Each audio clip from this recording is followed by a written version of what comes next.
Chapter 48. The First Lowering. The phantoms, for so they seemed, were flitting on the other side of the deck, and, with a noiseless celerity, were casting loose the tackles and bands of the boat which swung there. This boat had always been deemed one of the spare boats, though technically called the captain's, on account of its hanging from the starboard quarter. The figure that now stood by its bows was tall and swart, with one white tooth evilly protruding from its steel-like lips. A rumpled Chinese jacket of black cotton funereally invested him, with wide black trousers of the same dark stuff; but strangely crowning this ebonness was a glistening white pleated turban, the living hair braided and coiled round and round upon his head.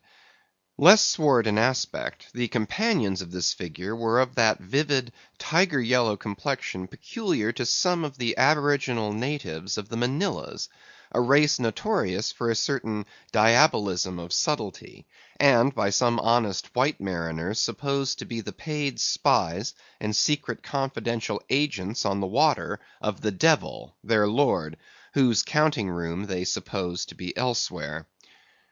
While yet the wondering ship's company were gazing upon these strangers, Ahab cried out to the white-turbaned old man at their head, "All ready there, Fedallah?" "Ready," was the half-hissed reply. "Lower away then, d'ye hear?" shouting across the deck. "Lower away there, I say." Such was the thunder of his voice, that, spite of their amazement, the men sprang over the rail, the sheaves whirled around in the blocks, with a wallow the three boats dropped into the sea, while with a dexterous off-handed daring, unknown in any other vocation, the sailors, goat-like, leaped down the rolling ship's side into the tossed boats below. Hardly had they pulled out from under the ship's lee, when a fourth keel, coming from the windward side, pulled round under the stern, and showed the five strangers rowing Ahab, who, standing erect in the stern, loudly hailed Starbuck, Stubb, and Flask to spread themselves widely, so as to cover a large expanse of water. But with all their eyes again riveted upon the swart Fedallah and his crew, the inmates of the other boats obeyed not the command. "Captain Ahab," said Starbuck. "Spread yourselves," cried Ahab. "Give way, all four boats. Thou, Flask, pull out more to leeward." "Aye, aye, sir," cheerfully cried little King Post, sweeping round his great steering oar. "Lay back," addressing his crew. "There, there, there again! There she blows right ahead, boys! Lay back! Never heed yonder yellow boys, Archy." "Oh, I don't mind 'em, sir," said Archy. "I knew it all before now. Didn't I hear 'em in the hold? And didn't I tell Cabaco here of it? What say ye, Cabaco? They're stowaways, Mr. Flask." "Pull, pull, my fine hearts alive! Pull, my children! Pull, my little ones!" drawlingly and soothingly sighed Stubb to his crew, some of whom still showed signs of uneasiness. "Why don't you break your backbones, my boys? What is it you stare at? Those chaps in yonder boat? Tut! They are only 5 more hands come to help us. Never mind from where. The more the merrier. Pull then, do pull. Never mind the brimstone. Devils are good fellows enough. So, so. There you are now. That's the stroke for £1,000. That's the stroke to sweep the stakes. Hurrah for the gold cup of sperm oil, my heroes! 3 cheers, men! All hearts alive! Easy, easy. Don't be in a hurry. Don't be in a hurry. Why don't you snap your oars, you rascals? Bite something, you dogs. So, so, so then. Softly, softly. That's it. That's it. Long and strong. Give way there. Give way. The devil fetch ye, you ragamuffin rapscallions. You're all asleep. Stop snoring, ye sleepers, and pull. Pull, will ye? Pull, can't ye? Pull, won't ye? Why in the name of gudgeons and ginger cakes don't you pull? Pull and break something. Pull and start your eyes out. Here," whipping out the sharp knife from his girdle. "Every mother's son of ye draw his knife, and pull with the blade between your teeth. That's it. That's it. Now you do something. That looks like it, my steel bits. Starter! Starter, my silver spoons! Starter, marling spikes! Stubb's exordium to his crew is given here at large, because he had a rather peculiar way of talking to them in general, and especially in inculcating the religion of rowing. But you must not suppose from this specimen of his sermonizings that he ever flew into downright passions with his congregation. Not at all, and therein consisted his chief peculiarity. He would say the most terrific things to his crew, in a tone so strangely compounded of fun and fury, and the fury seemed so calculated merely as a spice to the fun, that no oarsman could hear such queer invocations without pulling for dear life, and yet pulling for the mere joke of the thing. Besides, he all the time looked so easy and indolent himself, so loungingly managed his steering oar, and so broadly gaped, open-mouthed at times, that the mere sight of such a yawning commander, by sheer force of contrast, acted like a charm upon the crew. Then again, Stubb was one of those odd sort of humorists whose jollity is sometimes so curiously ambiguous as to put all inferiors on their guard in the matter of obeying them. In obedience to a sign from Ahab, Starbuck was now pulling obliquely across Stubb's bow, and when for a minute or so the two boats were pretty near to each other, Stubb hailed the mate. "Mr. Starbuck, larboard boat there, ahoy! A word with ye, sir, if you please." "Hallo!" returned Starbuck, turning round not a single inch as he spoke, still earnestly but whisperingly urging his crew, his face set like a flint from Stubb's. "What think ye of those yellow boys, sir?" "Smuggled on board, somehow, before the ship sailed. Strong, strong boys!" in a whisper to his crew, then speaking out loud again. "A sad business, Mr. Stubb. See there, my lads. But never mind, Mr. Stubb, all for the best. Let your crew pull strong, come what will. Spring, my men, spring. There's hogsheads of sperm ahead, Mr. Stubb, and that's what ye came for. Pull, my boys. Sperm's the play. This at least is duty and profit hand in hand." "Aye, I thought as much," soliloquized Stubb, when the boats diverged. "As soon as I clapped eye on 'em, I thought so. Aye, that's what he went into the afterhold for so often, as Dough Boy long suspected. They were hidden down there. The white whale's at the bottom of it. Well, so be it. Can't be helped. All right, give way, men. It ain't the white whale to-day. Give way." Now the advent of these outlandish strangers at such a critical instant as the lowering of the boats from the deck, this had not unreasonably awakened a sort of superstitious amazement in some of the ship's company. But Archy's fancied discovery having some time previous got abroad among them, though indeed not credited then, this had in some small measure prepared them for the event. It took off the extreme edge of their wonder. So what with all this, and Stubb's confident way of accounting for their appearance, they were, for the time, freed from superstitious surmisings, though the affair still left abundant room for all manner of wild conjectures as to dark Ahab's precise agency in the matter from the beginning. For me, I silently recalled the mysterious shadows I had seen creeping on board the Pequod during the dim Nantucket dawn, as well as the enigmatical hintings of the unaccountable Elijah. Meanwhile, Ahab, out of hearing of his officers, having sighted the furthest to windward, was still ranging ahead of the other boats, a circumstance bespeaking how potent a crew was pulling him. Those tiger yellow creatures of his seemed all steel and whalebone; like 5 trip hammers they rose and fell with regular strokes of strength, which periodically started the boat along the water like a horizontal burst boiler out of a Mississippi steamer. As for Fedallah, who was seen pulling the harpooneer oar, he had thrown aside his black jacket, and displayed his naked chest with the whole part of his body above the gunwale, clearly cut against the alternating depressions of the watery horizon; while at the other end of the boat, Ahab, with one arm like a fencer's thrown half backward into the air, as if to counterbalance any tendency to trip, Ahab was seen steadily managing his steering oar, as in 1,000 boat lowerings ere the white whale had torn him. All at once the outstretched arm gave a peculiar motion, and then remained fixed, while the boat's 5 oars were seen simultaneously peaked. Boat and crew sat motionless on the sea. Instantly the 3 spread boats in the rear paused on their way. The whales had irregularly settled bodily down into the blue, thus giving no distantly discernible token of the movement, though from his closer vicinity Ahab had observed it. "Every man, look out along his oars!" cried Starbuck. "Thou, Queequeg, stand up!" Nimbly springing up on the triangular raised box in the bow, the savage stood erect there, and with intensely eager eyes gazed off towards the spot where the chase had last been descried.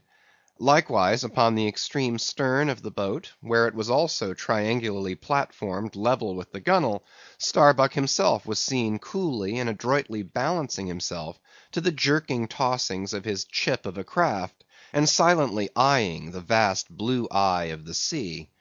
Not very far distant, Flask's boat was also lying breathlessly still, its commander recklessly standing upon the top of the loggerhead, a stout sort of post rooted in the keel, and rising some 2 feet above the level of the stern platform. It is used for catching turns with the whale line. Its top is not more spacious than the palm of a man's hand, and standing upon such a base as that, Flask seemed perched at the masthead of some ship which had sunk to all but her trucks. But Little King Post was small and short, and at the same time Little King Post was full of a large and tall ambition, so that this loggerhead standpoint of his did by no means satisfy King Post. "I can't see 3 seas off. Tip us up an oar there, and let me on to that." Upon this Daggoo, with either hand upon the gunwale to steady his way, swiftly slid aft, and then erecting himself, volunteered his lofty shoulders for a pedestal. "Good a masthead as any, sir. Will you mount?" "That I will, and thank you very much, my fine fellow; only I wish you 50 feet taller." Whereupon, planting his feet firmly against 2 opposite planks of the boat, the gigantic negro, stooping a little, presented his flat palm to Flask's foot, and then putting Flask's hand on his hearse-plumed head, and bidding him spring as he himself should toss, with one dexterous fling landed the little man high and dry on his shoulders; and here was Flask now standing, Daggoo with one lifted arm furnishing him with a breastband to lean against and steady himself by. At any time it is a strange sight to the tyro to see with what wondrous habitude of unconscious skill the whaleman will maintain an erect posture in his boat, even when pitched about by the most riotously perverse and cross-running seas. Still more strange to see him giddily perched upon the loggerhead itself under such circumstances. But the sight of little Flask mounted upon gigantic Daggoo was yet more curious, for sustaining himself with a cool, indifferent, easy, unthought of, barbaric majesty, the noble negro to every roll of the sea harmoniously rolled his fine form. On his broad back, flaxen-haired Flask seemed a snowflake. The bearer looked nobler than the rider. Though truly vivacious, tumultuous, ostentatious little Flask would now and then stamp with impatience, but not one added heave did he thereby give to the negro's lordly chest. So have I seen passion and vanity stamping the living magnanimous earth, but the earth did not alter her tides and her seasons for that. Meanwhile Stubb, the third mate, betrayed no such far-gazing solicitudes. The whales might have made one of their regular soundings, not a temporary dive from mere fright. And if that were the case, Stubb, as his wont in such cases it seems, was resolved to solace the languishing interval with his pipe. He withdrew it from his hat-band, where he always wore it aslant like a feather. He loaded it, and rammed home the loading with his thumb-end. But hardly had he ignited his match across the rough sandpaper of his hand, when Tashtego, his harpooneer, whose eyes had been setting to windward like 2 fixed stars, suddenly dropped like light from his erect attitude to his seat, crying out in a quick frenzy of hurry, "Down, down all, and give way!" There they are!" To a landsman, no whale, nor any sign of a herring would have been visible at that moment; nothing but a troubled bit of greenish white water, and thin scattered puffs of vapour hovering over it, and suffusingly blowing off to leeward, like the confused scud from white rolling billows. The air around suddenly vibrated and tingled, as it were, like the air over intensely heated plates of iron. Beneath this atmospheric waving and curling, and partially beneath a thin layer of water also, the whales were swimming. Seen in advance of all the other indications, the puffs of vapour they spouted seemed their forerunning couriers and detached flying outriders. All 4 boats were now in keen pursuit of that one spot of troubled water and air. But it bade fair to outstrip them; it flew on and on, as a mass of interblending bubbles borne down a rapid stream from the hills. "Pull, pull, my good boys," said Starbuck in the lowest possible, but intensest concentrated whisper to his men, while the sharp fixed glance from his eyes darted straight ahead of the bow, almost seemed as 2 visible needles in 2 unerring binnacle compasses. He did not say much to his crew, though, nor did his crew say anything to him; only the silence of the boat was at intervals startlingly pierced by one of his peculiar whispers, now harsh with command, now soft with entreaty. How different the loud little king post! "Sing out and say something, me hearties! Roar and pull, my thunderbolts! Beach me on their black backs, boys! Only do that for me, and I'll sign over to you my Martha's Vineyard plantation, boys, including wife and children, boys. Lay me on! Lay me on! Oh, Lord, Lord, but I shall go stark, staring mad! See that white water!" And so shouting, he pulled his hat from his head, and stamped up and down on it; then picking it up, flirted it far off upon the sea, and finally fell to rearing and plunging in the boat's stern like a crazed colt from the prairie. "Look at that chap now," philosophically drawled Stubb, who, with his unlighted short pipe, mechanically retained between his teeth at a short distance, followed after. "He's got fits, that Flask has. Fits? Yes, give him fits. That's the very word. Pitch fits into 'em. Merrily, merrily, hearts alive! Pudding for supper, you know. Merry's the word. Pull, babes! Pull, sucklings! Pull all! But what the devil are you hurrying about? Softly, softly, and steadily, my men. Only pull and keep pulling; nothing more. Crack all your backbones, and bite your knives in two, that's all. Take it easy. Why don't you take it easy, I say, and burst all your livers and lungs?" But what it was that inscrutable Ahab said to that tiger yellow crew of his, these were words best omitted here; for you live under the blessed light of the evangelical land. Only the infidel sharks in the audacious seas may give ear to such words, when with tornado brow, and eyes of red murder, and foam glued lips, Ahab leaped after his prey. Meanwhile all the boats tore on.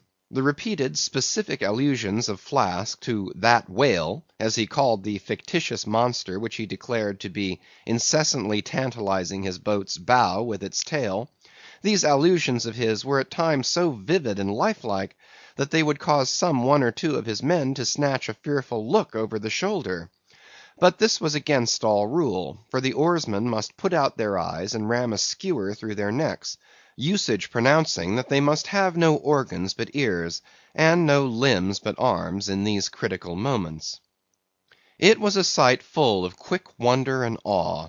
The vast swells of the omnipotent sea, the surging hollow roar they made as they rolled along the 8 gunwales, like gigantic bowls in a boundless bowling green; the brief suspended agony of the boat, as it would tip for an instant on the knife-like edge of the sharper waves, that almost seemed threatening to cut it in two; the sudden profound dip into the watery glens and hollows; the keen spurrings and goadings to gain the top of the opposite hill; the headlong, sled-like slide down its other side; all these, with the cries of the headsmen and harpooneers, and the shuddering gasps of the oarsmen, with the wondrous sight of the ivory Pequod bearing down upon her boats with outstretched sails, like a wild hen after her screaming brood, all this was thrilling. Not the raw recruit, marching from the bosom of his wife into the fever heat of his first battle; not the dead man's ghost encountering the first unknown phantom in the other world; neither of these can feel stranger and stronger emotions than that man does, who, for the first time, finds himself pulling into the charmed, churned circle of the hunted sperm whale. The dancing white water made by the chase was now becoming more and more visible, owing to the increasing darkness of the dun cloud shadows flung upon the sea. The jets of vapor no longer blended, but tilted everywhere to right and left; the whales seemed separating their wakes. The boats were pulled more apart, Starbuck giving chase to 3 whales running dead to leeward. Our sail was now set, and with the still rising wind we rushed along, the boat going with such madness through the water, that the lee oars could scarcely be worked rapidly enough to escape being torn from the rowlocks. Soon we were running through a suffusing wide veil of mist, neither ship nor boat to be seen. "Give way, men," whispered Starbuck, drawing still further aft the sheet of his sail. "There is time to kill a fish yet before the squall comes. There's white water again. Close to! Spring!" Soon after, 2 cries in quick succession on each side of us denoted that the other boats had got fast; but hardly were they overheard, when with a lightning-like, hurtling whisper, Starbuck said, "Stand up!" and Queequeg, harpoon in hand, sprang to his feet. Though not one of the oarsmen was then facing the life and death peril so close to them ahead, yet with their eyes on the intense countenance of the mate in the stern of the boat, they knew that the imminent instant had come. They heard, too, an enormous wallowing sound, as of 50 elephants stirring in their litter. Meanwhile the boat was still booming through the mist, the waves curling and hissing around us like the erected crests of enraged serpents. "That's his hump! There! There! Give it to him!" whispered Starbuck. A short rushing sound leaped out of the boat. It was the darted iron of Queequeg. Then, all in one welded commotion, came an invisible push from astern, while forward the boat seemed striking on a ledge. The sail collapsed and exploded. A gush of scalding vapor shot up near by. Something rolled and tumbled like an earthquake beneath us. The whole crew were half suffocated as they were tossed, helter-skelter, into the white curdling cream of the squall. Squall, whale, and harpoon had all blended together, and the whale, merely grazed by the iron, escaped. Though completely swamped, the boat was nearly unharmed. Swimming round it, we picked up the floating oars, and lashing them across the gunwale, tumbled back to our places. There we sat up to our knees in the sea, the water covering every rib and plank, so that to our downward gazing eyes the suspended craft seemed a coral boat grown up to us from the bottom of the ocean. The wind increased to a howl, the waves dashed their bucklers together, the whole squall roared, forked, and crackled around us like a white fire upon the prairies, in which, unconsumed, we were burning, immortal in these jaws of death. In vain we hailed the other boats; as well roar to the live coals down the chimney of a flaming furnace, as hail those boats in that storm. Meanwhile the driving scud, rack, and mist grew darker with the shadows of night. No sign of the ship could be seen. The rising sea forbade all attempts to bail out the boat. The oars were useless as propellers, performing now the office of life preservers. So, cutting the lashing of the waterproof match keg, after many failures, Starbuck contrived to ignite the lamp in the lantern. Then, stretching it on a waif pole, handed it to Queequeg as the standard bearer of this forlorn hope. There, then, he sat, holding up that imbecile candle in the heart of that almighty forlornness. There, then, he sat, the sign and symbol of a man without faith, hopelessly holding up hope in the midst of despair. Wet, drenched through, and shivering cold, despairing of ship or boat, we lifted our eyes as the dawn came on. The mist still spread over the sea, the empty lantern lay crushed in the bottom of the boat. Suddenly Queequeg started to his feet, hollowing his hand to his ear. We all heard a faint creaking, as of ropes and yards hitherto muffled by the storm.